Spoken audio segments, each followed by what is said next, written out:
আজকে চরম খিস্তি খাবো। মানে লাইন দিয়া যে খিস্তি আসবে কমেন্ট বক্সে বুঝতে পারছি একটা নির্দিষ্ট ফ্যান বেস থেকে, এবং সেটার জন্য আমি প্রস্তুত হয়ে ভিডিওটা করছি। আমার কিছু করার নেই। আমাকে অনেস্টলি যেটা হচ্ছে আমাকে সেটা বলতে হবে। তার জন্য আমাকে যে যা ইচ্ছে ভাবতে পারো, যে যা ইচ্ছে করো, আমার কিছু করার নেই। তোমরাই মানে একটা আমি দেখেছি একটা জিনিস লক্ষ্য করে, এসআরকে ফ্যান্সরা আমি যখন কোনো অন্য হিরোর যখন খারাপ বক্স অফিসটা নিয়ে সত্যি কথা বলি, সেটা অক্ষয় কুমার হোক, যার আমি নিজে খুব বড় ফ্যান। আই এম অ্যান আক্কিয়ান। অনেস্টলি স্পিকিং আমি কি বলবো, আমি নিজে একজন আক্কিয়ান। আক্কিয়ান হয়ে যখন অক্ষয় কুমারের সিনেমা খারাপ বিজনেস করে, আমি ওপেনলি বলি যে লোকটা এই বছর ডিজাস্টারের পর ডিজাস্টার দিয়েছে, একজন অক্ষয় কুমার ফ্যান হয়ে। তো তখন এসআরকে ফ্যান্সরা খুব আনন্দের সঙ্গে লেগে, দাদা তুমি অনেস্টি দিয়ে যা কাজ করছো দেখে সত্যিই ভাল লাগে, এরমভাবেই করো, অক্ষয় কুমারের সিনেমা খারাপ হলে খারাপ বক্স অফিস বলে, তুমি যে ফ্যান হয়ে এতটা অনেস্ট দেখে সত্যি ভাল লাগে। তো তখন তারা আনন্দে নাচে। কিন্তু যখন তাদের প্রিয় সুপারস্টারকে নিয়ে, ইভেন আমারও খুব প্রিয়, যে কারণে এতজনের মাঝে এসআরকে ছবি এখানে আমি রেখেছি, এবং তাও অনেকে দেখছি কমেন্ট করছে, এসআরকে ফ্যান্সরাই অনেকে কমেন্ট করছে এসআরকে ছবি দেওয়াল থেকে হাঁটাও, তারা নিজেরা মানে আদতে কতটা এসআরকে অপমান করছে সেটা এই কথাটার মধ্যে দিয়ে বোঝা যায়, যে নিজের সুপারস্টারের ছবি তারা দেওয়াল থেকে হাঁটাতে বলছে। আমি তাকে ভালোবাসি বলেই না আমি এখানে জায়গাটা দিয়েছি, এবং যারা লয়াল এসআরকে ফ্যান্স যারা প্রথম থেকে আমার চ্যানেলে রয়েছে, তারা জানে আমি এসআরকে কতটা রেসপেক্ট করি, কতটা রেসপেক্ট করি। যখন জওয়ান এসছে, পাঠান এসছে, আমি কতটা পাগলের মতো ভিডিও করেছি।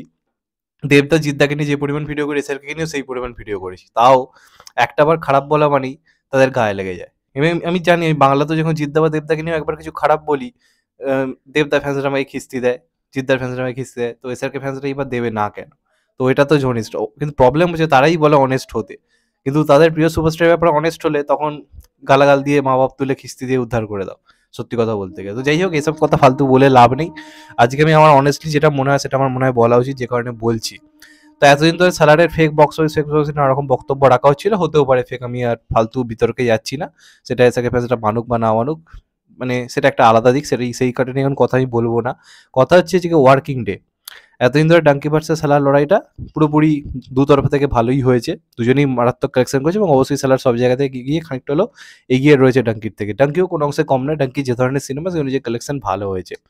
এবার কথা হচ্ছে এই যে এসআরকে ফ্যান্সরা বা একটা নির্দিষ্ট জায়গা থেকে বলা হলো সালার ফেক বক্স অফিস দিচ্ছে, ফেক বক্স অফিস দিচ্ছে, আসল জিনিস কিন্তু বোঝার ছিল ওয়ার্কিং ডেতে কে জিতবে, ওয়ার্কিং ডেতে কে এগিয়ে থাকবে, এটার উপর কিন্তু অনেক কিছু ডিপেন্ড করছে। এবার বিএমএস কখনো ভুল জিনিস দেখায় না।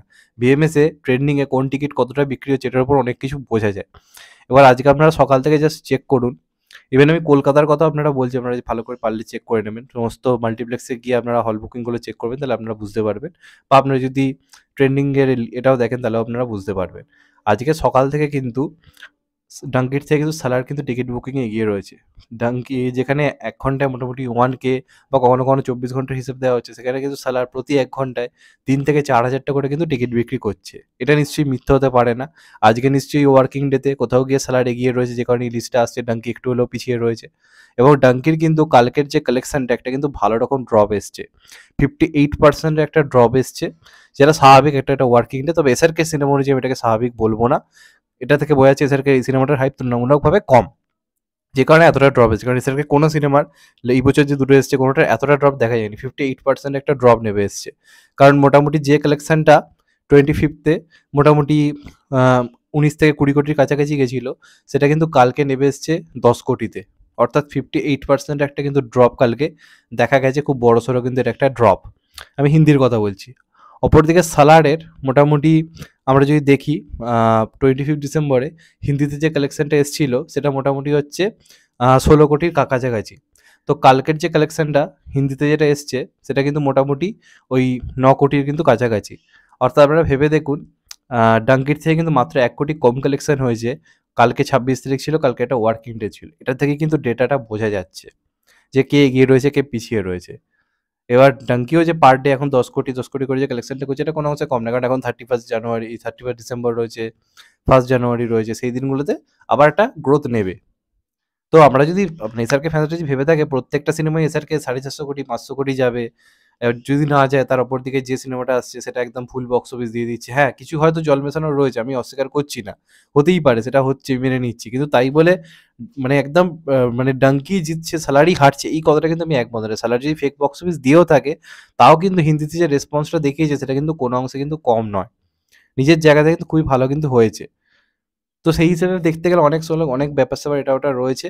আমি চাইবো যে ডাঙ্কি ভালো একটা কালেকশনে গিয়ে পৌঁছুক। আমি তো মনে করি ডাঙ্কি যদি 250 কোটিও করে, আমি বলবো সেটা দুর্দান্ত বিজনেস। সেটা এসআরকে ফ্যান্সদের কাছে কম মনে হতে পারে। আমি একজন নিউট্রাল দর্শক হিসেবে যদি বলি, এটা খুবই ভালো বিজনেস। কারণ কোভিডের পর থেকে কোনো সোশ্যাল ড্রামা এই কালেকশন কেন 100 কোটি কালেকশনে পৌঁছতে পারেনি। এসআরকে বলে এই জায়গাটা পৌঁছতে পেরেছে। তো তারপরে যদি তাদের মনে হয় যে এটা মানে সে কি বলবো, যে কিছু কিছু বাবা মা আছে না, ছেলে 100-তে 99 পেলেও কান্নাকাটি শুরু করে দেয় যে আচ্ছা আজ 1 নম্বর কম হয়ে গেল রে, এটা কি করলি। আবার কম্পিটিশন শুরু করে দেয়, দেখ ও 100 পেয়েছে, তুই 199 পেলি মানে তুই ফেল করে গেছিস আমার কাছে। ব্যাপারটা এসআরকে ফ্যান্সদের এইরকম হয়ে যাচ্ছে, যে কালেকশনটা করেছে যথেষ্ট ভালো, অপরদিকে সালার যেই বেটার করছে না রকম অভিযোগ তোলা, এটা নিয়ে আমার প্রবলেম রয়েছে, যে কারণে বললাম। আর এই যে আরেকটা যে বক্তব্য আছে যে সাউথে এসআরকে সিনেমা বেশি জায়গা পায় না, এই যে বিভিন্ন ধরনের বক্তব্য যে শোনা যায়, দেখুন এটার পেছনে একটাই কারণ রয়েছে, ওখানকার যারা অডিয়েন্স তারা খুবই লয়াল নিজেদের সুপারস্টারদের প্রতি। তারা কিন্তু এসআরকে আগে গুরুত্ব দেয় না, তারা সেখানকার নিজেদের সুপারস্টারকে আগে গুরুত্ব দেয়। এবং আমাদের এখানকার অডিয়েন্স কিন্তু এসআরকে চেয়ে কিন্তু কোনো কোনো ক্ষেত্রে কিন্তু সাউথের সিনেমা বেশি ভালোবাসে। তো যে কারণে এখানকার সাউথের সিনেমার যে না এলে এখানকার অডিয়েন্স কিন্তু ক্ষুব্ধ হয়। কিন্তু ওখানে বলিউডের সিনেমা না এলে ওখানকার অডিয়েন্সের কিছু সেইভাবে যাই আসে না, আসেনি তো আসেনি। আর এলেও তারা কিন্তু কম প্রেফারেন্স দেয় বলিউডকে, আগে নিজেদের ইন্ডাস্ট্রি স্টারকে তারা গুরুত্ব দেয়। এই মেরুদণ্ডটা সত্যি কথা বলতে গেলে আমাদেরও কোথাও কোথাও ল্যাক করে, আমরাও এটা গুরুত্ব দিই না। আমরা আগে এসআরকে পরে আর কি, মানে আমাদের সুপারস্টার আগে এসআরকে, এই জিনিসটা করি, যে কারণে আমাদের এখানেও সেই জিনিসটা আপনি দেখতে পাবেন না। এসআরকে সিনেমা ভালো চললে আমারও ভালো লাগে, আমিও খুশি হই। কিন্তু তার মাঝে আমি যেগুলো বললাম সেগুলো আমার মনে হয় ভাবা উচিত, যে কারণে বললাম।